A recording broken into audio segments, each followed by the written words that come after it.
I'd like to talk a little bit about your December 30th meeting, if possible. I see in the minutes, it states that Lou Donovan made a motion to approve Resolution 12, and Susan Williams wanted to make a note that contingency transfer was budgeted, and also that we had a couple bad years in legislative audit, understands that we did not get the hearing published in the paper as it should have been. So as to that, the county, to my understanding, looking at your minutes here, raised the county budget $741,000 and some change. That is how much on December 30th you raised the county budget. I don't know if you realize this or not, but that is 20% raise in the county budget. That is a 20% raise made at the last meeting of the year. The county commissioners that are sitting there, 4 of you, knew that this county was over budget for 6 months and did nothing about that. 6 entire months you've been over budget. I've told you repeated times that this county is over budget with nothing being done. You waited till the very last meeting of the year and then used the excuse that we did not have time to have a public hearing to inform the public that you're going to do a raise in the county budget of 20%. The county taxpayers of this county have a right to speak on behalf of the county's budget. State law says that you have got to provide the taxpayers with 10 days notice in order to speak on the county budget before you raise it. 4 of you up there are failing this county. You're failing it. You're overspending, you're raising the budget 20% without informing the public. You're treating money like it's nothing. You're using the taxpayers' money like it's absolutely nothing. You're imposing opt-outs on us. We don't think you're going to do it again this year.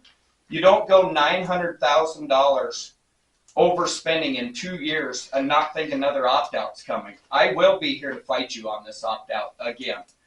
But this is taxpayer money, and you have a right to uphold the law to the taxpayers and give us public notice to speak if you're going to raise the budget. 20% on a $3.8 million budget is a lot of money. $741,000 in 1 year of raising the budget without public notice. I'm just going to state for the record that 4 of you are failing horrible. I hope Jay is able to do a great job at getting you 4 in line, and I honestly think you need to consider a different job and a different line of work. I yield my time. Thank you. Any more public comment? And then the other one, I had a question for Judd. Judd, do you have any solutions in mind, I guess, to what you had talked about? Do you propose anything? Well, the counties went over budget 2 years in a row, and in July they went through another budgeting process. They know they spend this money. They have no problem raising the budget at the end of the year every year without giving the public to speak. Why not raise the budget during the regular budgeting process in July, and then I wouldn't have anything to argue about. If you have that money and it's so easily to throw in at the end of the year, why not throw it in during the regular budgeting process and actually have a highway superintendent that can do a budget and budget that money in and come up with an actual road plan to figure this money and have a plan of spending it. If it's that easily accessible there, if you put that money in the regular budget when it's supposed to go in the budget, that'll give the public to speak at that time instead of throwing it in afterwards. All the benefits are there to do it the legal and the correct way. Don't just wait till the money at the end of July. Correct. July, August, when the county does their annual budget. Okay. Budgeted in then. This year budget, Bennett County, or last year, actually lowered the budget. They knew they were over budget. They knew they spent this money the year before. They knew they were going to spend this money this year. And then in turn, they lower the budget by $250,000 for 2025. I mean, it goes to show that they don't know what they're doing when it comes to assigning a budget for the county. Okay, I'll just try to kind of think of a solution kind of a thing and try to ask where that would help. Well, the solution should come in June and July of 2025 when we're doing next year's budget. And that way it'll give the public a chance to know what's going on with our road department. Okay. Thank you, Jay. Yes, thanks. Hey, Al. Come on in. Bill, you could grab that chair for me.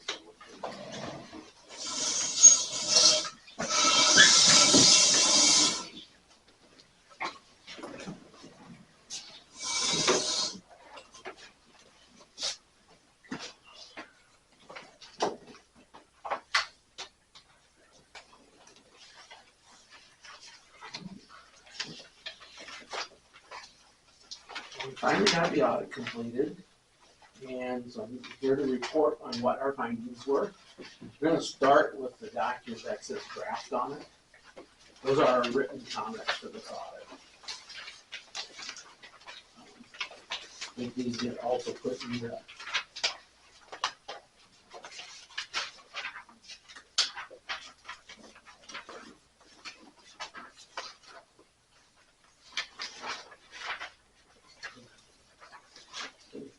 that first one, was an internal control finding where we found that there was inadequate supporting documentation for purchases.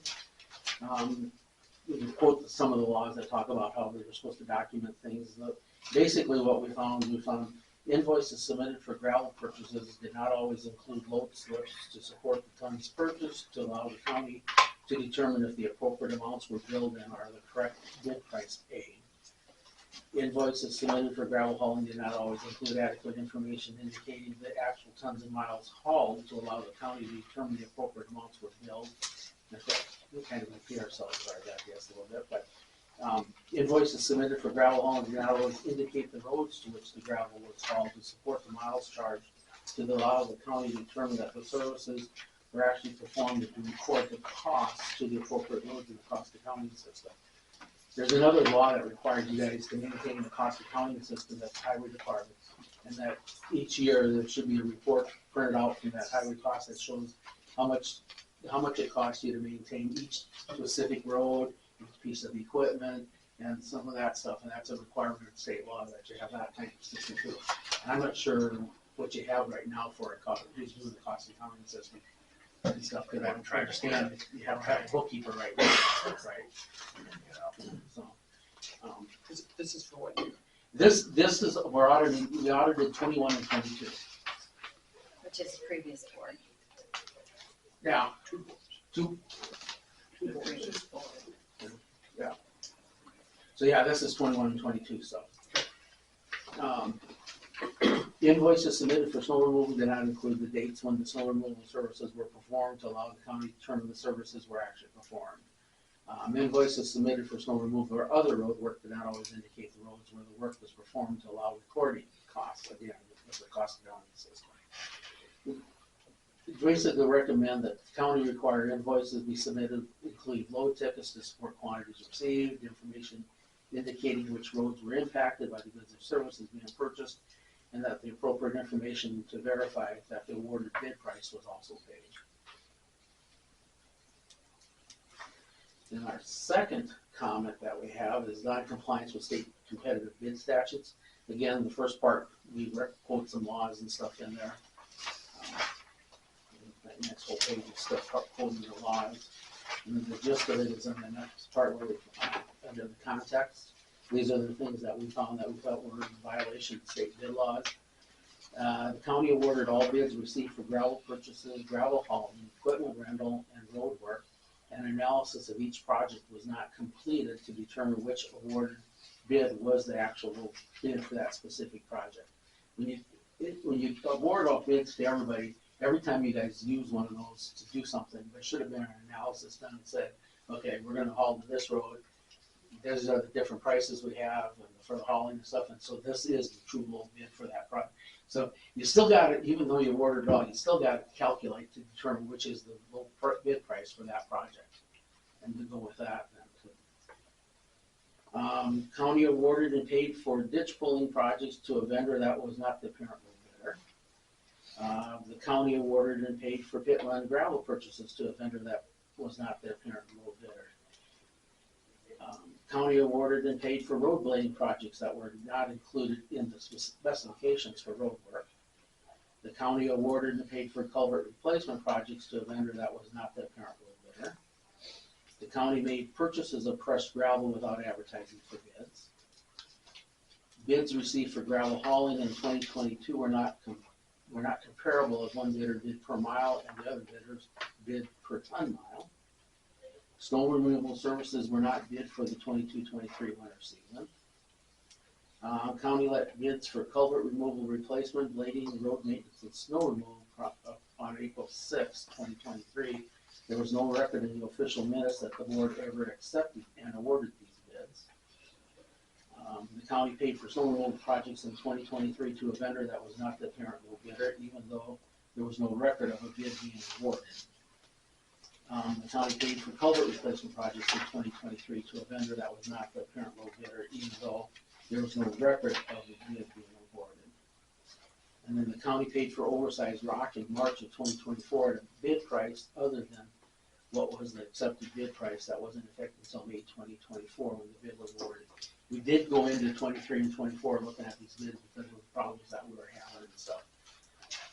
So, but we went to about to May of 24, I think, is where we ended our review and stuff on that. So, the bid laws are out there for a reason and stuff, and you guys need to start following those bid laws and complying with those. I mean, that's if somebody didn't care about that, they wouldn't have passed those laws and stuff for those purposes. So we need to kind of look at that better and follow those bid laws better. There was one of you that talked about that. I was going to mention something about.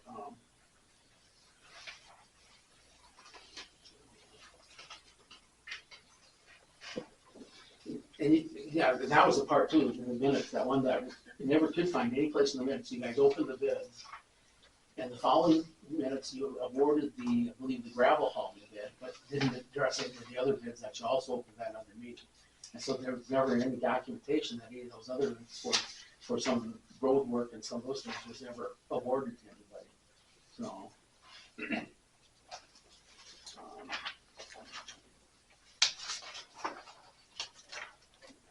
And the next one, written comment we have is a budgetary non-compliance. For the year ended 2022, the highway, roads, and bridges budget was overspent by $80,647. The debt service line was overspent by $30,852, and then the rural access infrastructure fund, other public works was overspent by $19,760. When you guys are doing budget supplements and stuff, you need to get that timing down right. Any kind of budget supplement you do, you have to have a hearing on it. You have to give notice at least 10 days prior before you do the hearing.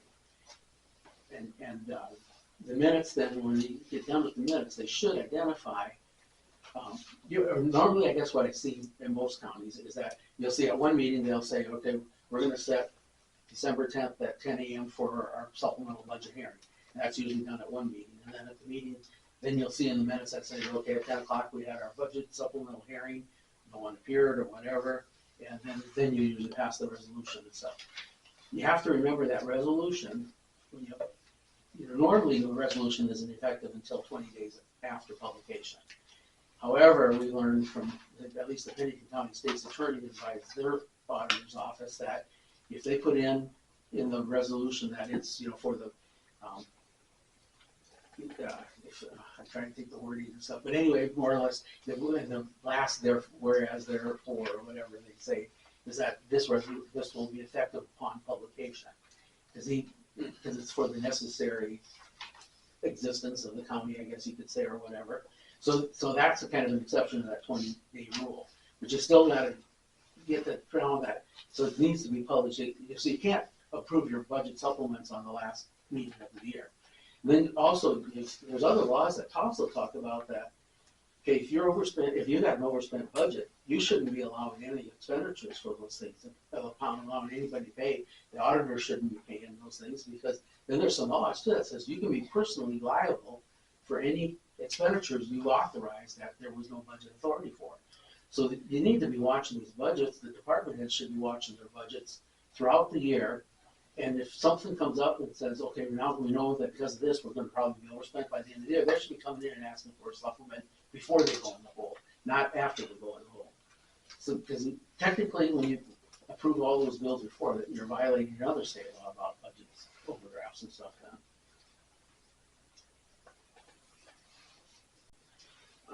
Okay, and then our final written comment that we have is surplus unassigned fund balance. When we did they're allowed to have 40% of your next year's budget as your unassigned fund balance, but when we did the calculation at the end of 22, you're 299,779.35 over the allowed amount. And stuff, and I don't think, part of this is coming about because of some of that federal dollars that you guys got. I think at the end of 23, I don't think you guys had, 23, I think you did do some assignments, but I don't think you guys did any assignments in 24, so I'm not sure where you guys are sitting at now at the end of 24. But I think at the end of 23, we did a calculation while I was here, and we were over, I think, at the end of 23 also, or just right to it and stuff, so you need to kind of watch that too and stuff, so. And the assignments, you can assign a lot of things and stuff, but, we always say, assign it in the general fund, don't transfer the money, because if you transfer it to another fund, if now something comes up in the general fund that you could use that money for, you can't transfer it back. So that's why we always say, do the assignments in the general fund to get that number down there.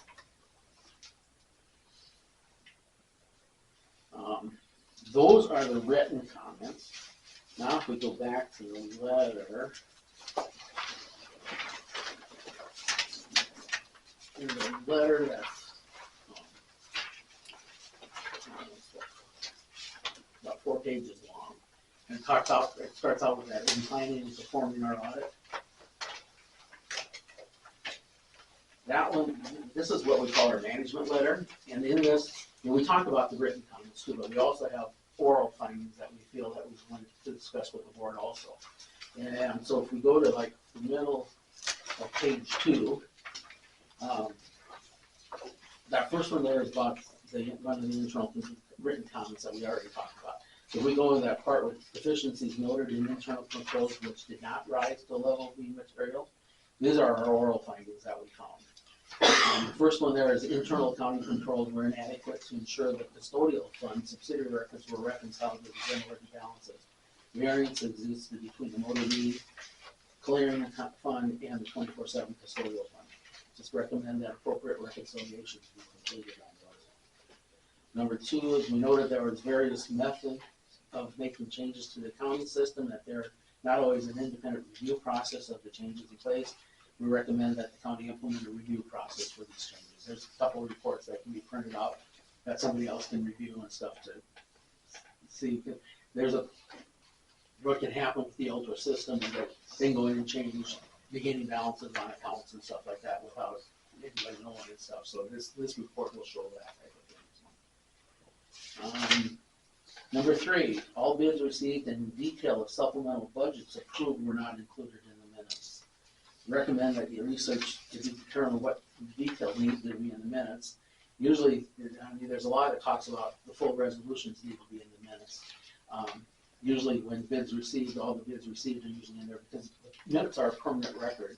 And they're the ones that's basically tells your public what actions you've taken and the detail behind those actions. So, we just research what needs to be in those minutes and try to make those more complete than what you have.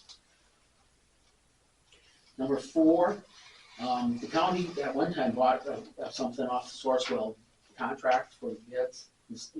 Using that, and that's a viable, you can do that and stuff, but when you buy off of Sourcewell, you should also go out to the Sourcewell website and they should print out the documentation of the bids that Sourcewell did and the dollar amounts and stuff, and then when you get billed by the vendor, you should be comparing that to make sure your vendor charged you the bid prices that were awarded and stuff.